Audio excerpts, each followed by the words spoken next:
Pois bem,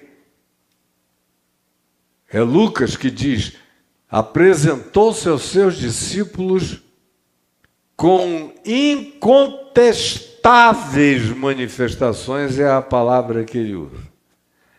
E é esse mesmo pessoal que, depois de ter sido imerso nisso, o escritor de Hebreus diz que eles também receberam o Espírito Santo de maneira não religiosa, institucional, catequética, doutrinária, dogmática, baseada numa pneumatologia doutrinária que é feita para você deglutir sem pensar, sem provar, sem entender, sem internalizar, sem ter discernido nada, como a religião em geral o faz. Não. Era gente que tinha sido atravessada por isso, que tinha conhecido, como diz aqui o capítulo 6 do verso 4 em diante, eram pessoas que haviam sido iluminadas e provaram o dom celestial. A palavra usada para provaram é degustaram, comeram, mastigaram, ruminaram, transformaram aquilo tudo numa substância que tinha sido objeto de uma mastigação espiritual que reduziu tudo ao sumo de alimento. Tão real tinha sido a experiência deles. Provaram o dom celestial e se tornaram, outra palavra importantíssima no texto grego do Novo Testamento é participantes. Se tornaram participantes do Espírito Santo. É uma palavra que designa um enxertamento em. É a mesma palavra usada para permanecer na videira, permanecer como seres enxertados na oliveira original da seiva divina. São expressões que no Novo Testamento e nos Evangelhos aparecem a mesma que essa participação que te faz ter comunhão direta com o elemento mais essencial da seiva de Deus no teu ser. Eles se tornaram participantes do Espírito Santo, se imiscuíram profunda e lucidamente com toda a realidade acessível de Deus e disponível para a experiência da fé.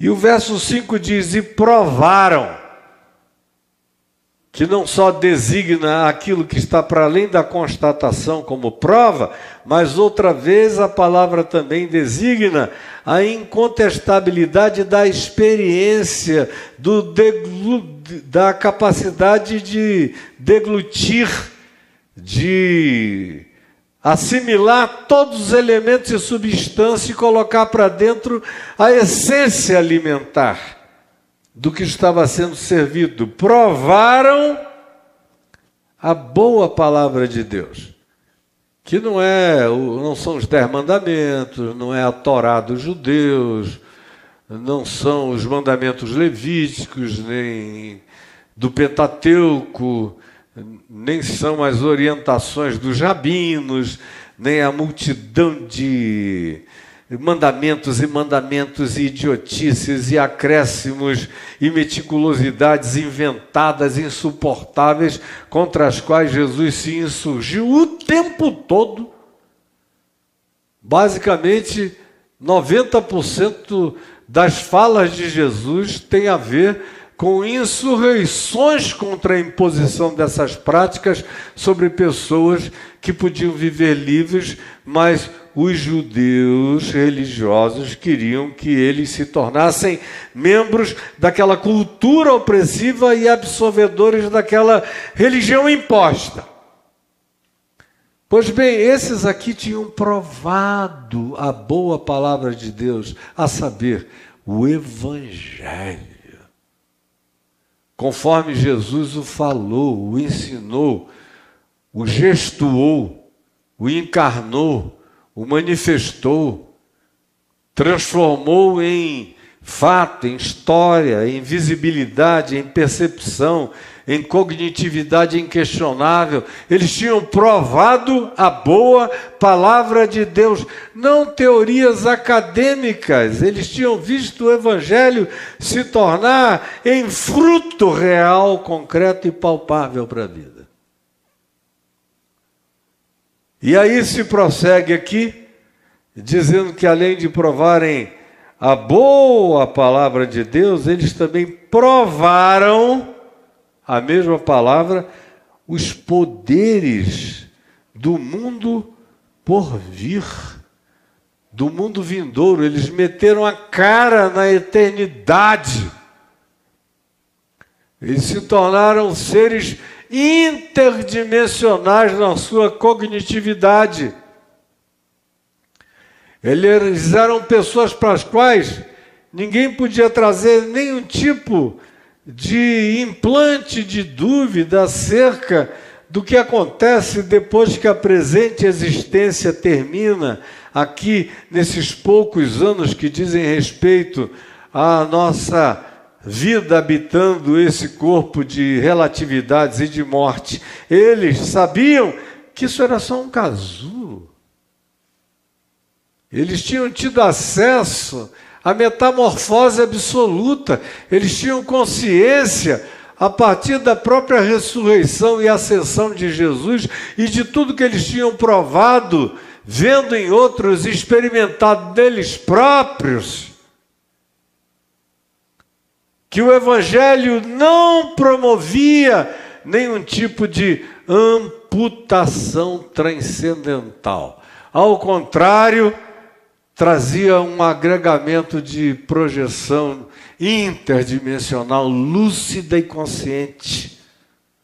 Como, me perdoem, é completamente o meu caso. A minha relação com a eternidade não tem nada a ver com especulação. Eu sei.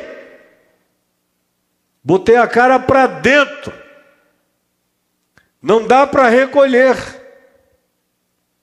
Você até pode, eu não sei até onde você foi, mas eu sei até onde eu fui.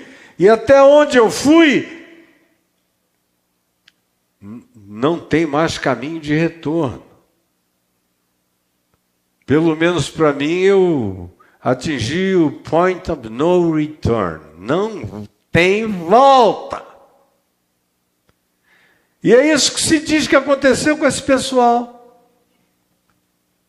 E que é vocacionado para seguir adiante, para continuar mais, porque não tem fim e nem tem teto.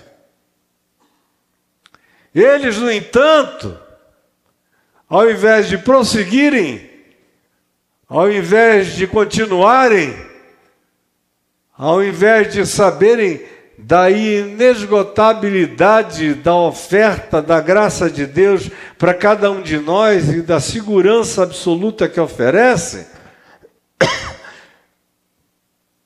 eles resolveram existir como uma contradição do seu próprio nome, os hebreus. Os hebreus estão indo. Mas esses caras aqui resolveram fazer um moonwalking. Eles estão voltando para trás. Eles começaram com o Evangelho. Bem-aventurados os humildes de espírito, os mansos, misericordiosos, os pacificadores, os perseguidos por causa da justiça, os construtores de pontes, os cheios de compaixão misericordiosa, que têm fome e sede de justiça, que querem viver como um sal da terra e luz do mundo, que não dedicam o coração a sair julgando nem infernizando a existência de ninguém. Ao contrário, gente que entendeu que amor não é expressão de romantismo apenas. Existe uma dimensão que inclui isso, a dimensão do amor eros. No entanto, O amor atinge aquela perspectiva na qual Jesus disse que através desse amor a gente ama o inimigo e ora pelo que nos persegue. Portanto, não tem nenhuma emoção envolvida, nenhum romance envolvido, nada. É uma escolha que não tem a ver com ele, tem a ver com quem eu decidi ser em mim e com ninguém mais. Eles tinham visto isso, eles tinham visto Lázaro sair da morte, o podre ressuscitar. Eles tinham visto graça de Deus de todos os modos e de todas as formas. Mas agora estão voltando atrás. Eles chegaram e disseram, olha, tá legal o que Jesus fez por nós, pagando de uma vez e para sempre, definitiva e consumadamente, todas as nossas culpas. Bonito. Mas nós decidimos voltar a comprar bodes, ovelhas, carneiros, touros, bois, passarinhos, levarmos ao templo que ainda estava erigido lá na esplanada original onde ele fora construído, esse agora o segundo por Herodes o Grande. Nós vamos fazer os nossos sacrifícios porque a gente crê que o que Jesus fez foi um grande exemplo bonito de amor solidário, mas a gente precisa da relação catártica diária de imolar e de ver sangue escorrer, para a gente se convencer de que o nosso pecado está perdoado, que a gente tem que dar dízimo, senão Deus não ouve a oração da gente, que a gente tem que frequentar todo domingo, senão a gente vai passar uma semana miserável se não aparecer, que a gente tem que voltar para esses elementos da barganha original que prevaleceram durante milênios no primitivismo daquela fé descrita no Velho Testamento, não nos profetas e não em muitos salmos, mas na maioria dos outros textos, e que Paulo diz, e o escritor de Hebreus diz, que eram sombra, que entraram em estado de caducidade, de obsolescência, porque em Cristo Jesus se realizou o pleno, o novo, o definitivo e o irrepetível. Porque ele morreu de uma vez para sempre, uma única vez, para não ser nunca mais repetido. Está feito, está consumado, está acabado, está liquidado. E quem crê tem a posse disso. Mas esse pessoal, e daí o nome da epístola ser carregado de sarcasmo, que deviam ser os hebreus andando para frente,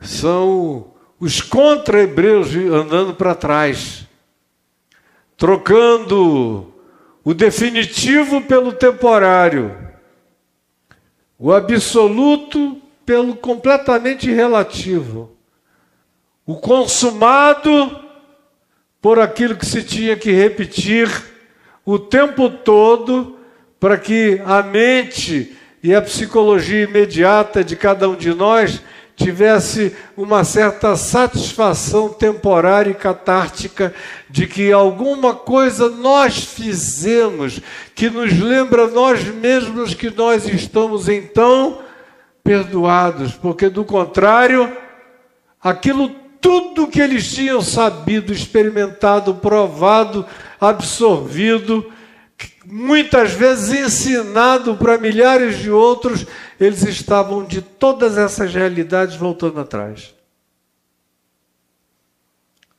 De todas elas.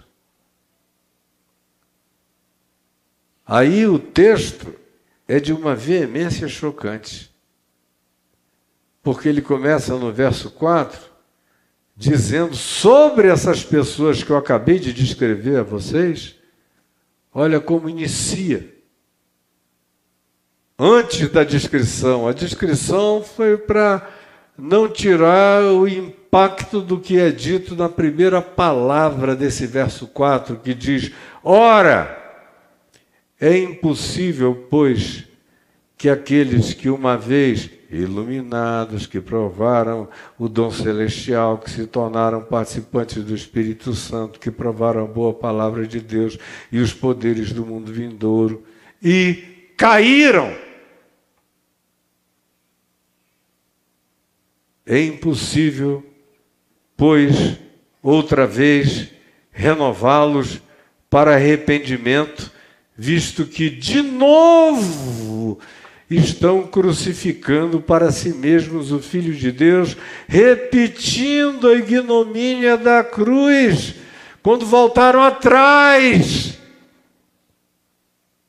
e abriram mão de toda a consciência que eles tinham tido, que implicava numa pacificação incomparável, está feito para sempre.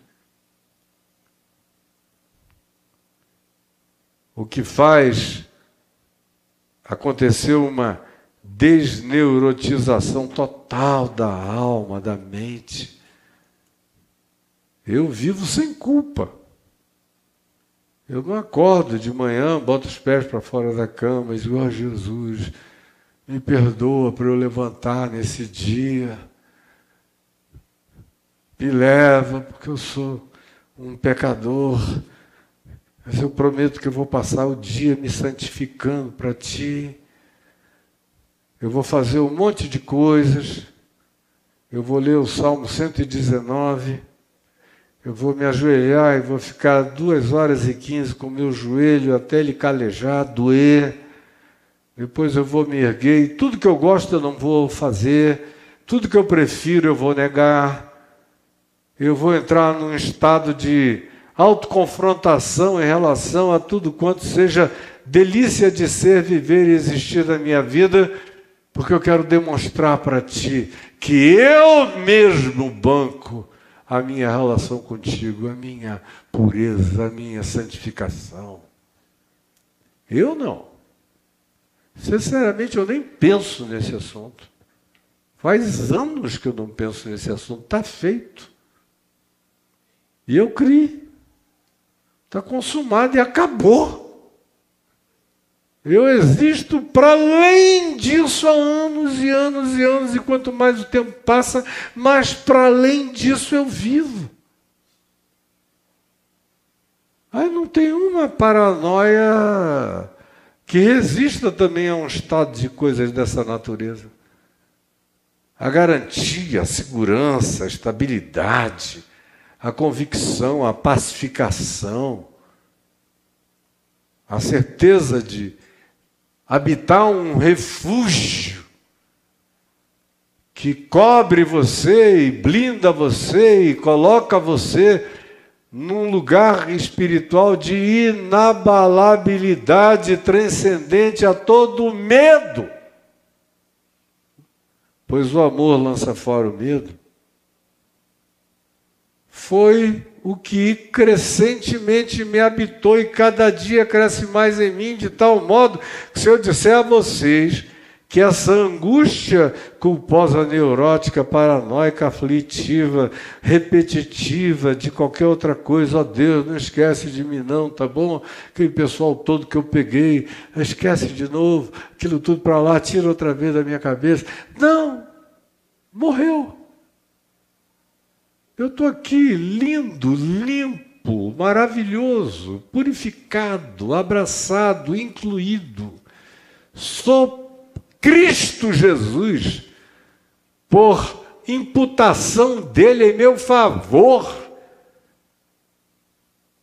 E eu não brigo contra essa graça, antes a acolho como um bem supremo para a minha vida.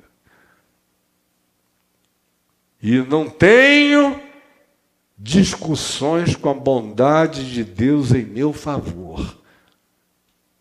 Pode mandar a graça e a misericórdia que vão de eternidade a eternidade, que eu quero engolir tudo, meu Deus. É tudo para mim. Tanto quanto é para você também. Aí chega aqui o escritor de Hebreus e diz que, todavia, É impossível. Isso é que é chocante. Renovar para arrependimento o pessoal que fez essa entrada. E que ficou, e habitou, e comeu, e provou, experimentou, e degustou. Mas, de fato e de verdade, experiencializou na real. Como disse o Carl Jung no final da vida, quando perguntaram a ele se ele cria em Deus, ele disse, houve um tempo em que eu cria, mas agora não. Por que o senhor não crê mais? Não, agora eu sei Deus em mim.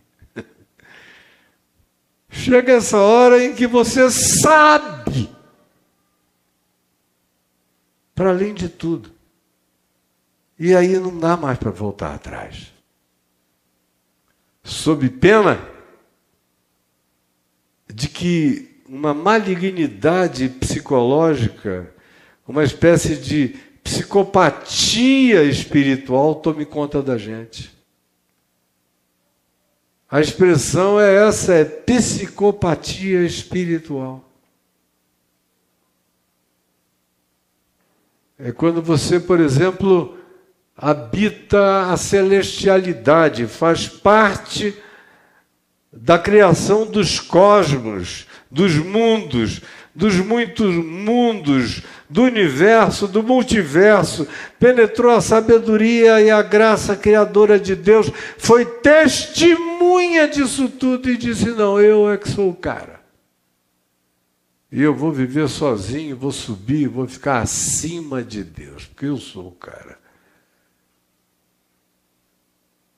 E o estereótipo dessa construção, tanto em Isaías quanto na profecia de Ezequiel, é um querubim da guarda que foi criado formoso e que se inebriou narcisisticamente com seu próprio potencial e disse, serei maior que o Altíssimo, e caiu. Ele não caiu porque comeu uma anja. Ele era um querubim e pegou uma serafina gostosa. Não. Ele não caiu por nenhuma das confabulações perversamente pecaminosas que vocês queiram inventar na mente mediocrizada, que se a gente não tomar cuidado, a gente não faz outra coisa senão absorver. Não. Caíram estes, quando disseram o que está feito, não está mais feito para nós. O que foi realizado não nos concerne mais. O que Jesus fez nos alegrou um tempo, nos animou durante alguns anos.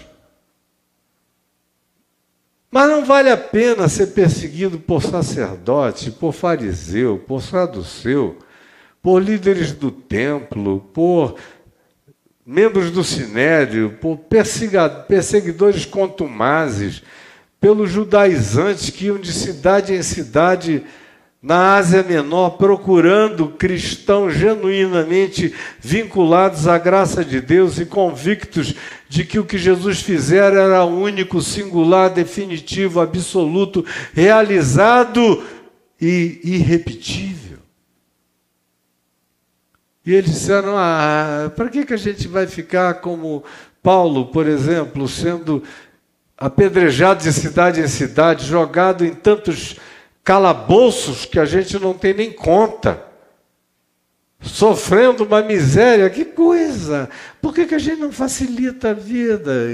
Mata todos os carneiros, ovelhas, bois e touros, diz tudo que eles querem ouvir, esquece essa história, essa exclusividade do que o que Jesus fez em nosso favor, sendo definitivo e estando consumado e acabado, pode ser relativizado.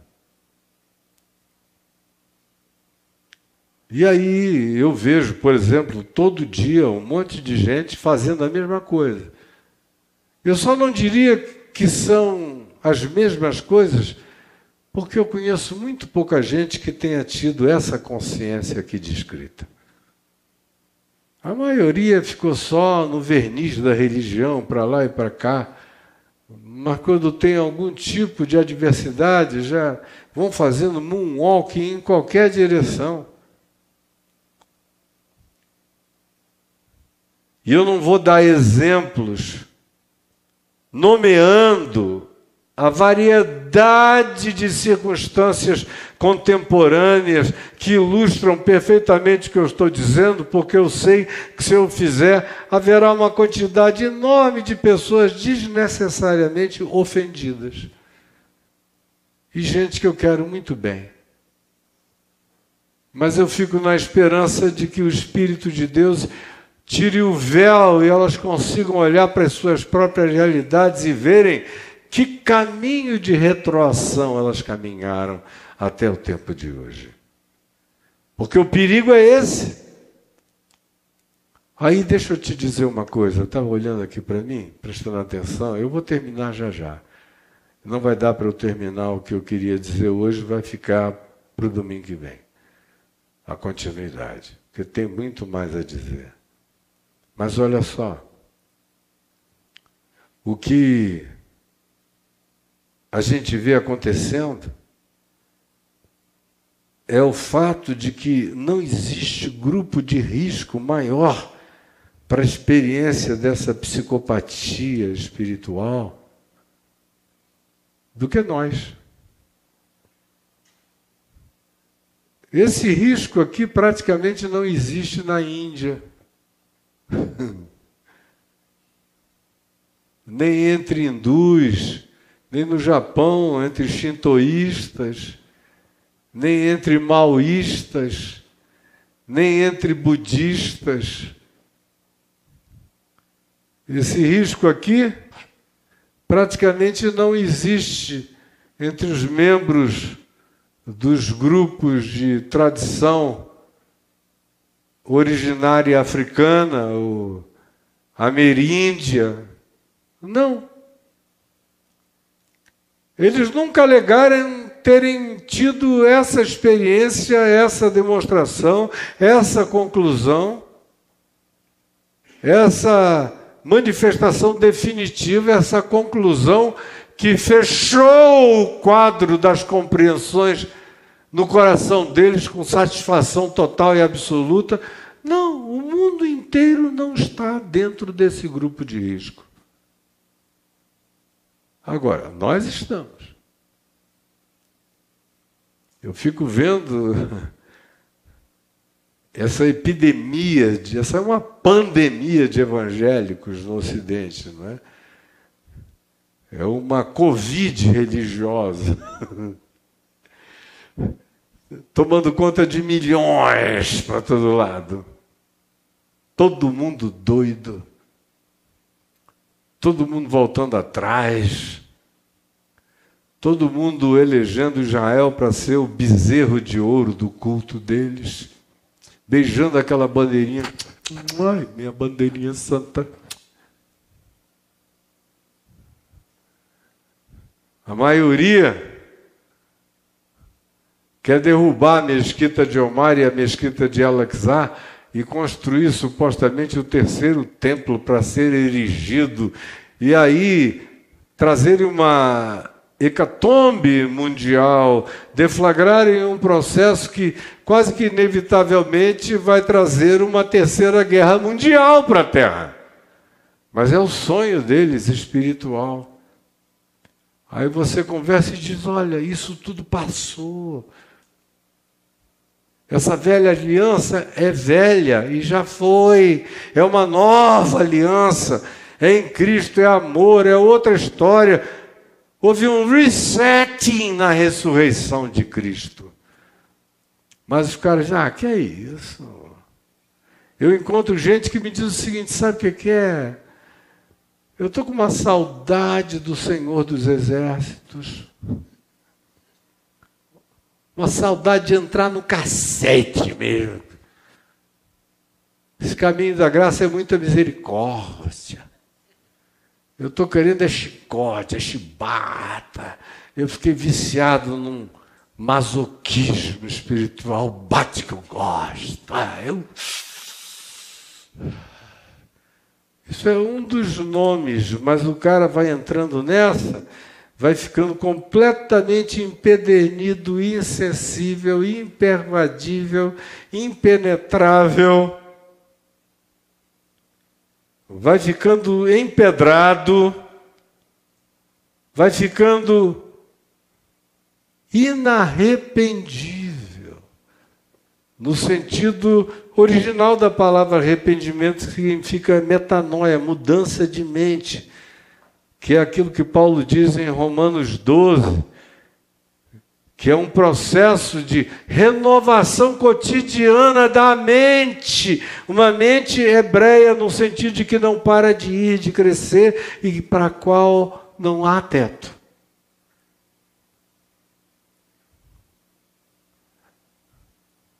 Grupo de risco está aqui. Está me vendo aos milhares aqui. Me assiste todo dia. É o maior grupo de risco, como Jesus disse. Em verdade eu vos digo, ele falou para os religiosos do grupo de risco, que muitos virão do norte, no tempo em que não se tinha nem ideia de até onde o norte ia, há 2000 anos atrás. Muitos virão do sul, muitos virão do leste, do oeste, do ocidente, do oriente, das ilhas dos povos, gente que não sabia de nada, mas vai tomar a mesa no reino de Deus, enquanto vós, os hebreus, os instruídos, os que batem no peito supremacistamente, dizendo: nós somos os caras da experiência, vocês, Jesus é que diz em Mateus 7, em Lucas 13, vocês ficarão de fora. O grupo de risco não está entre os que nunca nada souberam, mas entre aqueles que sabem e voltam atrás. O tempo todo. São esses que o escritor de Hebreus diz: e caíram. No mundo religioso, evangélico, protestante, católico,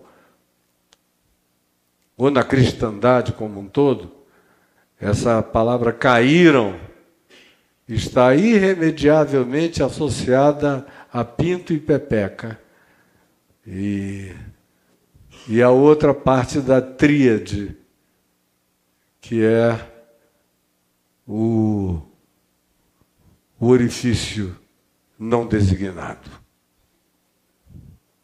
Essa aí é cair. Ele caiu. Caiu em quem? É quase você pergunta, sentado em cima de quem? Porque cair, para crente, é só isso aí. Ele caiu.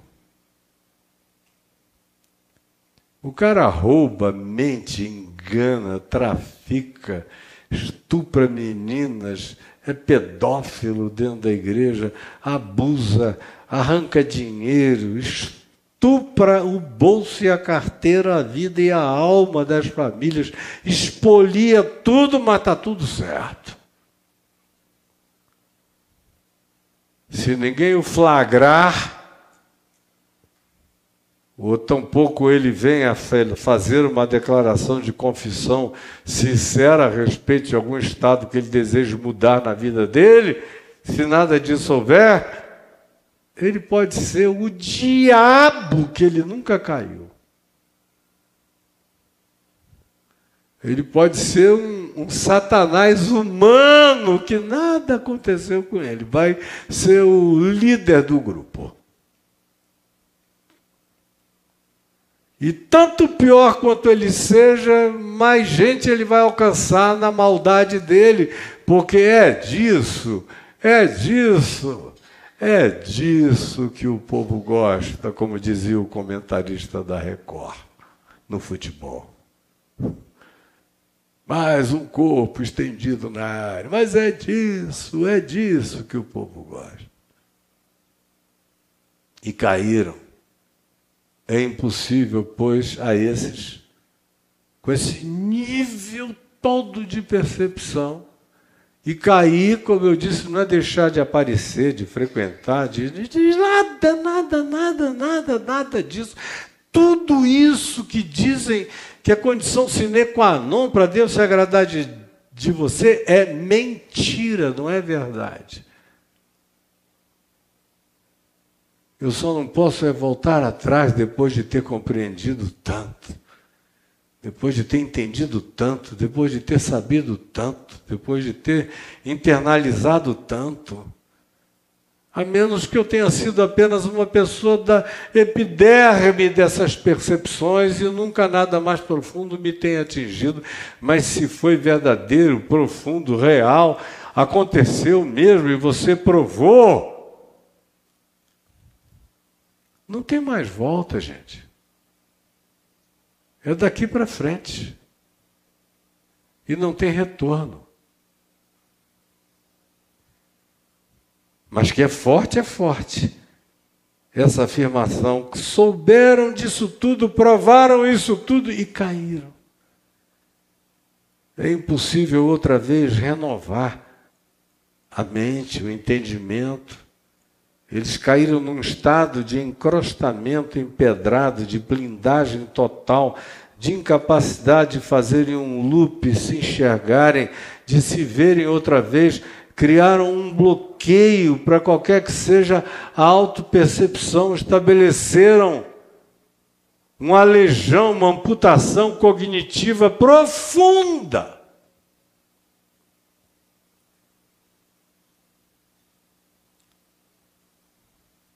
E eu vou parar aqui. Domingo que vem você vem que continua. Agora, pode ser que domingo que vem ninguém venha porque não quer ouvir a continuidade.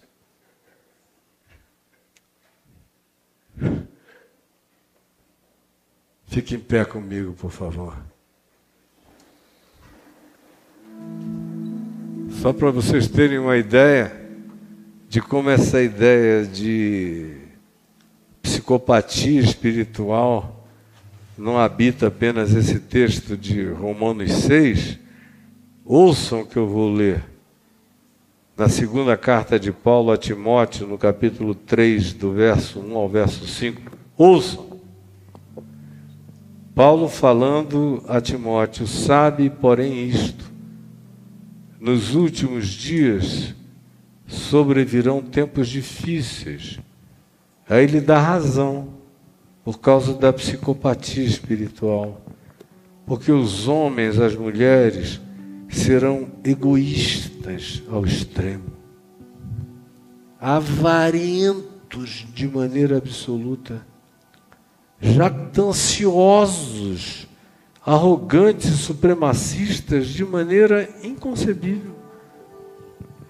Arrogantes, esmagadoramente arrogantes, blasfemadores, não em relação a Deus, à vida, a tudo, a todos.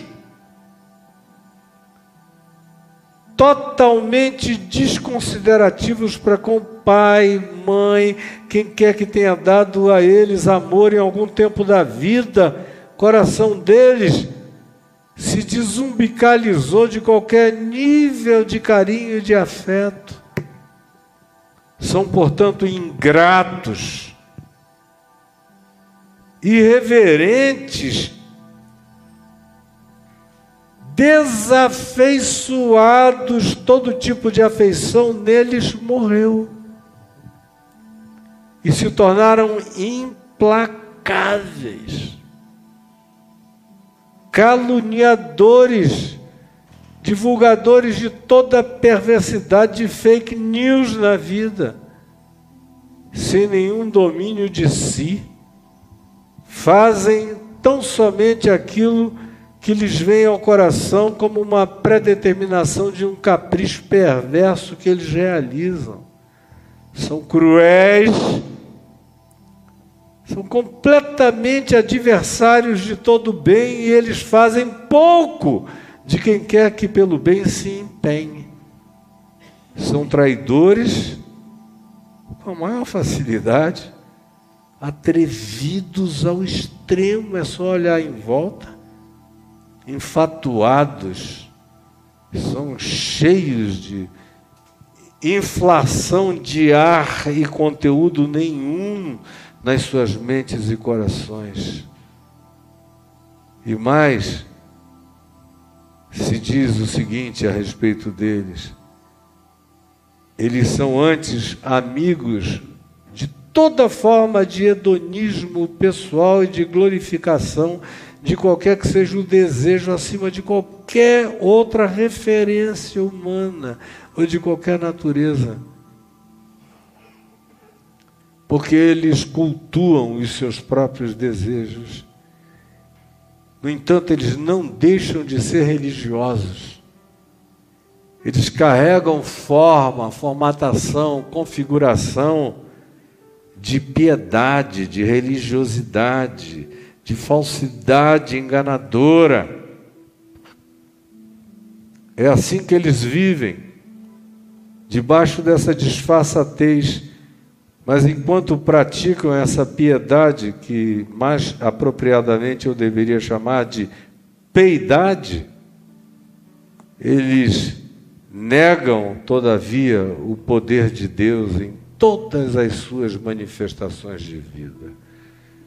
E aí Paulo diz a Timóteo: foge desse pessoal, porque eles arrebentam a alma de qualquer um. Não no mundo, mas é porque eles fazem parte desse grupo de risco dos piedosos perversos. Esse é o povo que faz mais mal ao planeta Terra, ao mundo e à humanidade. Se alguém não entendeu ainda isso, um dia você vai me compreender. Mas espero que até lá você não faça nenhuma tolice, seguindo essa loucura contra a sua própria vida.